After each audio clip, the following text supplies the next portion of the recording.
ایک ایسی رات جب ایک گناہگار شخص آسمان کی طرف دیکھ کر رو پڑا۔ وہ شخص جسے لوگ ناپاک، بدکار اور ناکام سمجھتے تھے، لیکن اللہ کے ہاں وہ لمحہ سب سے قیمتی بن گیا۔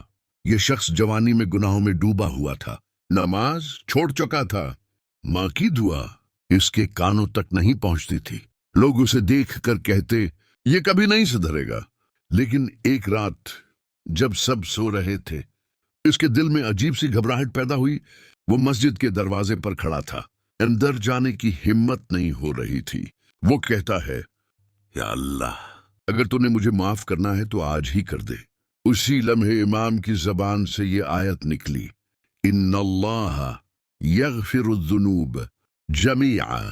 وہ شخص ٹوٹ گیا، آنکھوں سے آنسو بہنے لگے۔ وہ شخص بدل گیا، نماز کا پابند، ماں کا فرمان بردار اور لوگوں کے لیے مثال بن گیا۔ اور اس نے کہا، اگر اللہ مجھے بدل سکتا ہے تو کسی کو مایوس نہیں ہونا چاہیے۔